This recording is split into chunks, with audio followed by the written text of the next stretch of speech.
la grădinița Heidi. Am făcut primul tur virtual în pandemie pentru că nu puteam permite accesul părinților în grădiniță.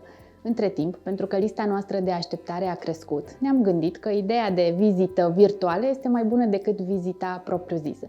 Așa că îți voi prezenta în continuare grădinița Heidi și creșa Heidi.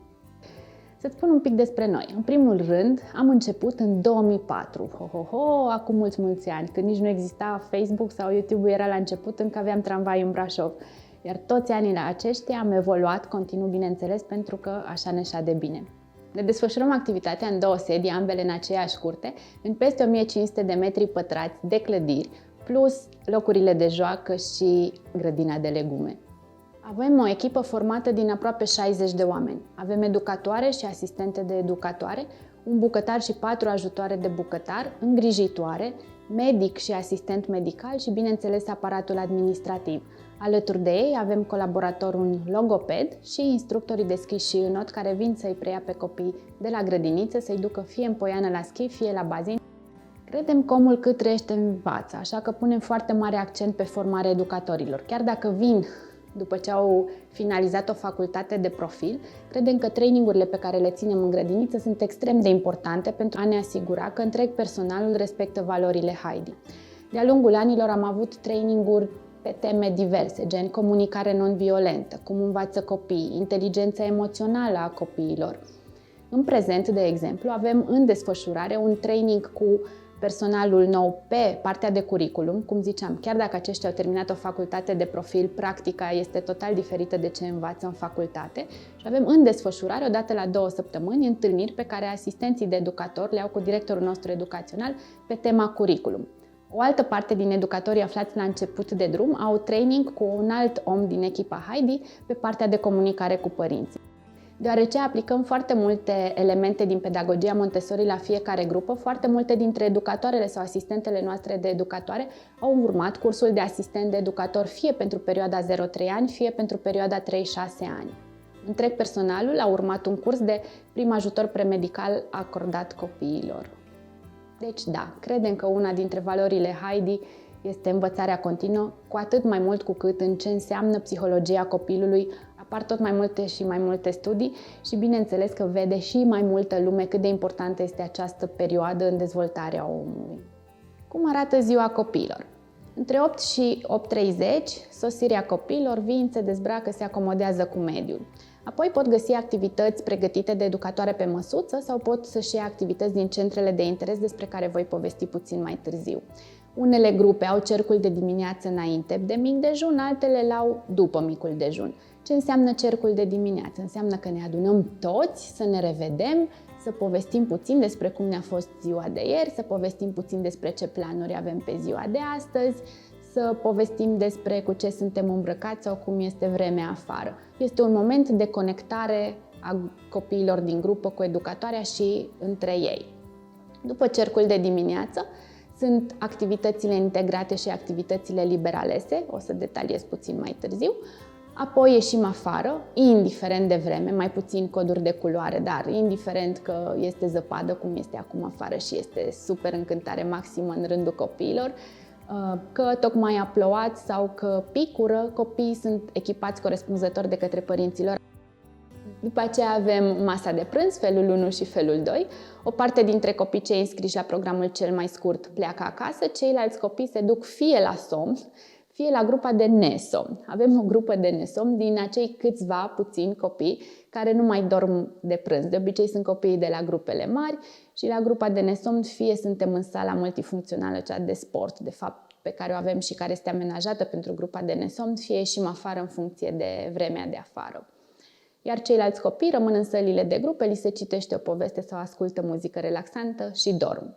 La trezire primesc desertul, o să povestesc despre mese puțin mai târziu, iar apoi cei de la programul până la ora 16 pleacă acasă, ceilalți rămân pentru încă o gustare și activități recreative până la ora 17 când se încheie programul grădiniței. Cei mai mulți cred că grădinița este doar o joacă. Într-adevăr, totul se întâmplă prin joc și joacă, însă totul este foarte bine gândit. Există un curriculum național pentru învățământul preșcolar, adică pentru grădinițe, care este foarte fain gândit și făcut și, deși are un cadru foarte clar delimitat, pe de altă parte lasă și libertatea educatorului să aplice curriculum într-un mod personalizat, ceea ce facem și noi. Așadar, am luat curriculumul național, l-am combinat cu un curriculum creativ olandez, cu elemente din pedagogia Montessori și ne-am făcut propriul curriculum Heidi. Ce înseamnă curriculum? Înseamnă că, în mare așa, există 6 teme anuale, pe baza cărora educatoarele își gândesc activitățile. Există mai multe tipuri de activități și avem pe de-o parte activitățile integrate cu tot grupul de copii. Activități integrate care se întâmplă conform unui proiect. De exemplu, putem să avem proiectul animale și în cadrul proiectului animale să avem teme săptămânale. O săptămână pentru animale domestice, o săptămână pentru animale sălbatice, poate o săptămână pentru animale polare. Ce înseamnă activități integrate? Înseamnă că putem combina 2 sau mai multe domenii, astfel încât să gândim o activitate pentru întreg grupul de copii. Să zicem, la proiectul animale, să zicem că suntem în tema săptămânală cu animale domestice și facem o activitate integrată, domeniul științe și domeniul estetic creativ. Și putem la animale domestice să vedem la domeniul științe cum arată mulțimea vacilor și mulțimea oilor sau mulțimea câinilor și mulțimea pisicilor. Sau putem să numărăm elementele dintr-o mulțime și să le asociem unei cifre. Putem în toată această activitate, de fapt, să pictăm sau să facem un colaj cu oițele și atunci ai domeniul estetic și creativ și domeniul științe combinate într-o activitate integrată. Activități care, cum ziceam, se întâmplă cu întreg grupul de copii. Pe lângă aceste activități integrate cu întreg grupul de copii, există și activitățile liber alese, care se întâmplă pe centre de interes. Cum se vede probabil și în spatele meu, sala de grupă este împărțită pe centre de interes și avem centru de interes științe, avem nisip și apă, joc de rol, construcții, artă, bibliotecă, sper că n-am uitat niciunul, și joc de masă, uitasem unul.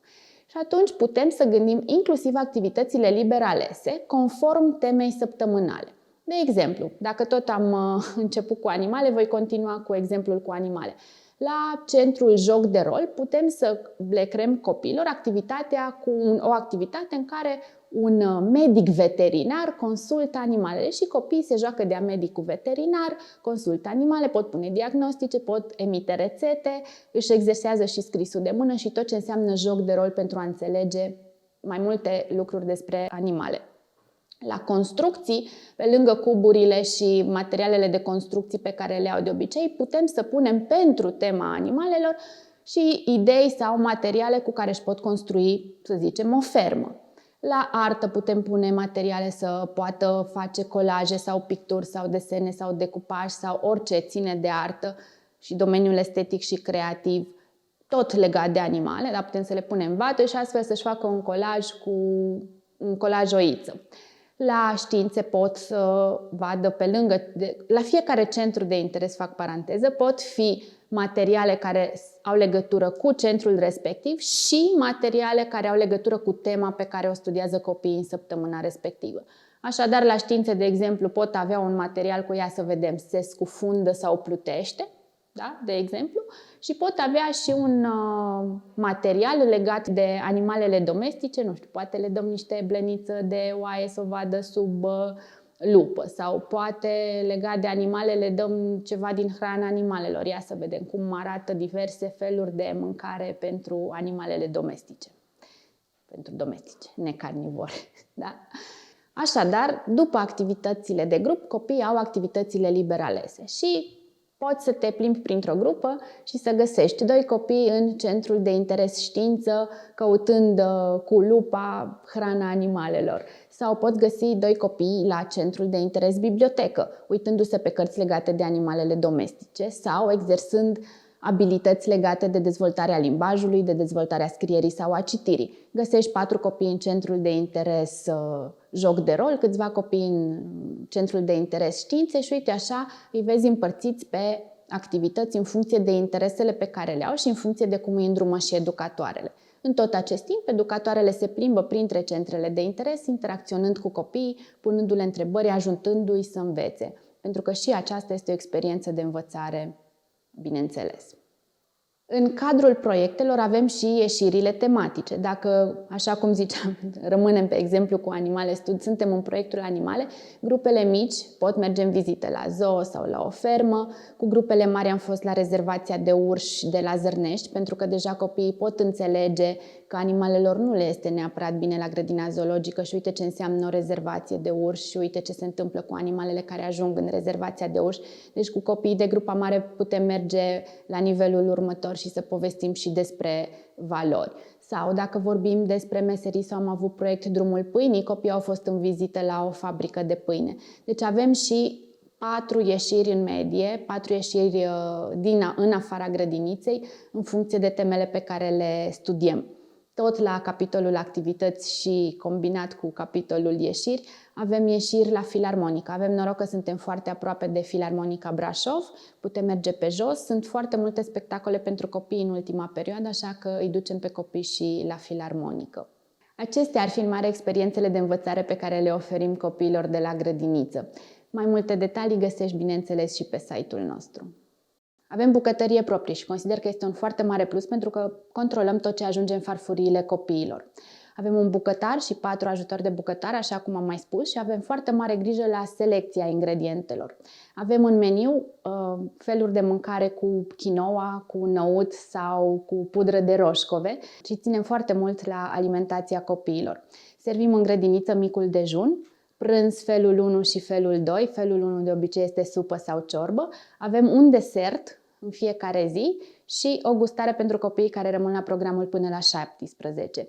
Ce înseamnă mic dejun? Înseamnă că dacă avem, de exemplu, pastă de brânză sau pastă de ton, sunt lucruri făcute de noi în grădiniță. Dacă avem deserturi, de 2 ori pe săptămână avem ceva dulce, bineînțeles făcut de noi în grădiniță, de 3 ori pe săptămână avem fructe. Avem un furnizor de fructe și legume care se asigură de calitatea produselor care ajung la noi în grădiniță și un furnizor pentru celelalte alimente. Meniul respectă, bineînțeles, legislația în vigoare, este făcut împreună cu un nutriționist. Avem grijă în afară de tot ce trebuie să respectăm din punct de vedere legislativ și de preferințele copilor, astfel încât să ne asigurăm că aceștia mănâncă o porție, 2 porții, 3 porții când este cazul, dar nu de dulciuri, ci de alimentele sănătoase. Nu că dulciurile noastre n-ar fi sănătoase, pentru că, așa cum am mai zis, sunt făcute în grădiniță. Sunt făcute cu foarte puțin spre deloc zahăr, dar unde poate fi înlocuit cu miere, acesta este înlocuit cu miere.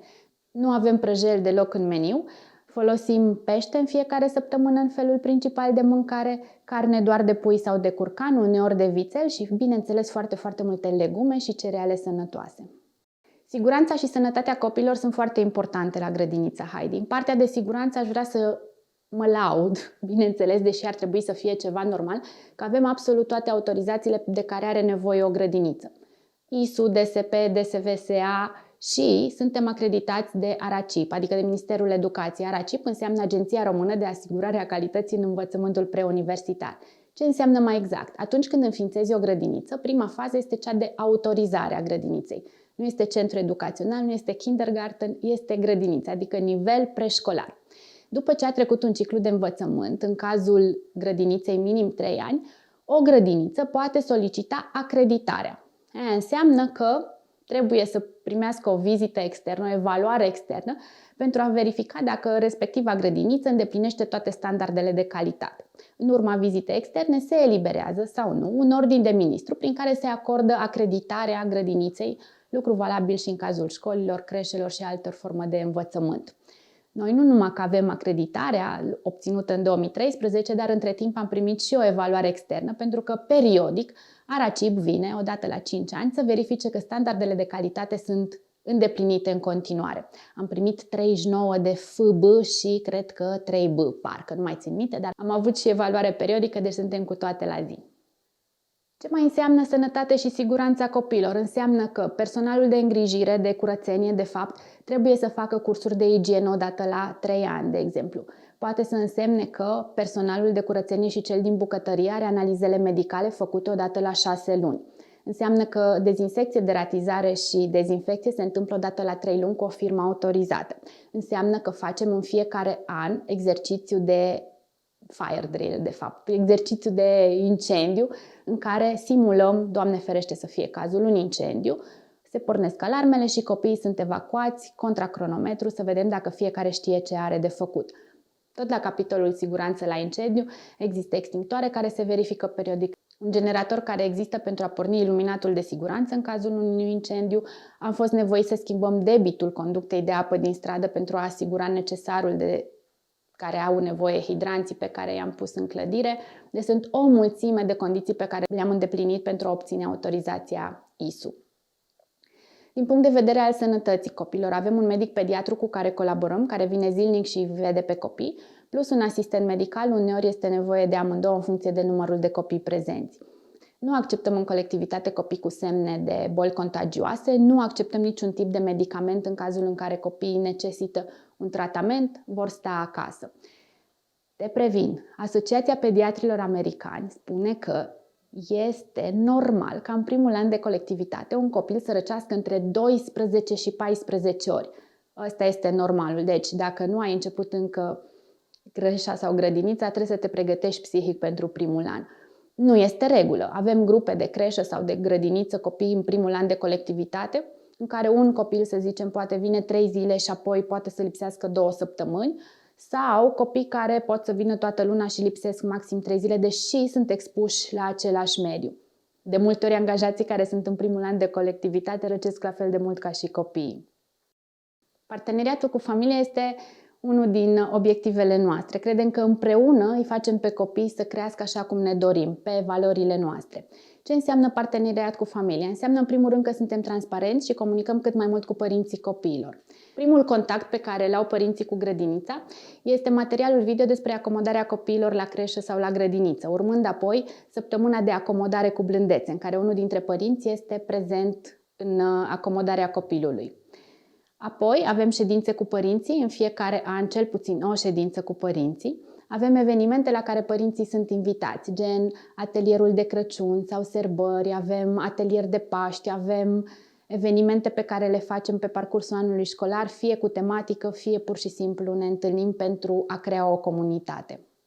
Folosim aplicația Kinderpedia pentru toată comunicarea cu părinții. Găsești pe site un testimonial pe care l-am filmat pentru cei de la Kinderpedia, dar îți voi spune pe scurt și aici ce înseamnă aplicația. Înseamnă că părinții au acces la meniul zilnic, primesc în fiecare zi un raport legat de cât a mâncat copilul din fiecare fel de mâncare, primesc fișa săptămânală cu activități pe care le desfășurăm în cadrul grădiniței, primesc poze și filmări de la activitățile cu copiii, primesc și înștiințările de plată cu taxa lunară, care se calculează automat în funcție de prezența copiilor la grădiniță. De asemenea, în fiecare an, educatoarele au o întâlnire cu fiecare familie pentru a discuta despre progresul copiilor sau, acolo unde este cazul, bineînțeles, putem avea mai multe întâlniri pe parcursul unui an școlar. La Heidi pune mare accent pe dezvoltarea socioemoțională a copiilor. Acesta este unul dintre motivele pentru care facem foarte multe traininguri cu educatoarele. Ca generație, poate nouă nu ne vine ușor să numim și să acceptăm toate emoțiile copilor, fie ele bune, fie ele rele. Așadar, ce facem la Heidi? Odată, cum ziceam, acceptăm emoțiile copilor. Fie că e frustrare, generată de faptul că un copil nu poate să facă anumite lucruri pe care un coleg de-ai lui le poate face, fie că este vorba de tristețe, că i s-a stricat ceva sau că nu iese ceva, fie că este vorba de rușine generată automat de anumite lucruri odată cu intrarea în colectivitate. Așadar, la Heidi acceptăm emoțiile copiilor, le numim aproape de fiecare dată și învățăm pe copii cum să și le gestioneze. Din punct de vedere al socializării, avem grijă cum îi învățăm pe copii să-și rezolve conflictele, cum îi învățăm pe copii să socializeze, cum îi ajutăm pe copii să aibă grijă de colegii de la grupă. Stabilim împreună cu copiii regulile grupei și acestea sunt afișate. Bineînțeles că există reguli și limite, pentru că, în primul rând, copiii au nevoie să se simtă în siguranță. Fără reguli și fără limite, nevoia lor de siguranță nu ar fi îndeplinită. Așadar, la fiecare grupă există niște reguli stabilite împreună cu copiii. Regulile există astfel încât nevoile cât mai multor membri ai grupei să fie îndeplinite. De asemenea, la fiecare grup avem responsabilități pe care le dăm copiilor. Avem animale care trebuie îngrijite, avem plante care trebuie îngrijite, avem rolul de locomotivă, adică primul copil din rând atunci când facem rândul să mergem la baie sau la masă sau afară. Asta e o responsabilitate foarte importantă pe care se ceartă copiii de cele mai multe ori atunci când fac un rând. Ne place să credem că tot ceea ce facem aici va avea impact în societate și pe termen mediu și pe termen lung. Credem că tot ce facem acum și aici are legătură cu oamenii mari care vor deveni copiii din ziua de astăzi și nu-i pregătim pentru o lume despre care știm prea mare lucru. Vedeți în ultimii ani cât de important a fost să fim adaptabili. Am trecut printr-o pandemie, în țara vecină se întâmplă un război, deci trebuie să-i pregătim pe copii pentru o lume despre care nu știm mare lucru. Și atunci considerăm că sunt mai importante abilități precum inteligența emoțională, precum adaptabilitatea sau creativitatea, pentru a-i ajuta să facă față unei lumi despre care nu știm nimic, așa cum am mai zis. Așadar, fiecare gest mic sau mare pe care îl facem acum, credem noi că se va vedea peste mulți ani. Dacă noi învățăm de acum să gândească de ce există animale domestice, de ce am ajuns să trăim în orașe, de ce cad frunzele, vor învăța să-și pună întrebări. Dacă de acum îi lăsăm să fie creativi și nu îi condiționăm de fiecare dată într-o fișă pe care să o lucreze sau într-un desen în contur, aceștia vor putea să-și folosească creativitatea adulți fiind la locul de muncă, de exemplu. Creativitate nu înseamnă neapărat arte, așa cum bine știți, ci înseamnă găsirea mai multor soluții la aceeași problemă. Dacă vrem să avem niște adulți responsabili, le dăm responsabilități de acum. Dacă vrem să avem niște adulți empatici care să aibă grijă de ceilalți, îi învățăm să fie empatici de acum, îi învățăm să respecte niște reguli de acum. Ne-ar plăcea să vă primim în vizită pe toți cei care doriți să vedeți ce facem noi aici, dar pentru că sunteți foarte, foarte mulți pe listă și pentru că nu avem resursele necesare, deocamdată sperăm că acest tur virtual și toate informațiile de pe site îți satisfac nevoia de a ne cunoaște cât de cât, astfel încât să-ți dorești să rămâi pe listă și să fii contactat de noi. Cum se întâmplă cu înscrierile? Întotdeauna anunțăm calendarul de înscrieri pe site-ul nostru și sunăm de pe lista de așteptare în funcție de perioada în care v-ați înscris. Bineînțeles că odată ce te contactăm pentru a-ți da vestea bună că avem loc pentru tine, te primim în vizită pentru a ne cunoaște și pentru a stabili care sunt pașii următori pe care trebuie să-i parcurgi pentru a te înscrie la creșa sau grădinița Heidi. Mă bucur că ai avut răbdare să mă urmărești până la final. Sper că am răspuns la cele mai multe întrebări pe care le-ai avut legate de creșa sau grădinița Heidi. Dacă nu, sunt convinsă că vei găsi restul informațiilor pe site și sper să ne vedem curând. Și nu uita că la Heidi pune minimă în toate.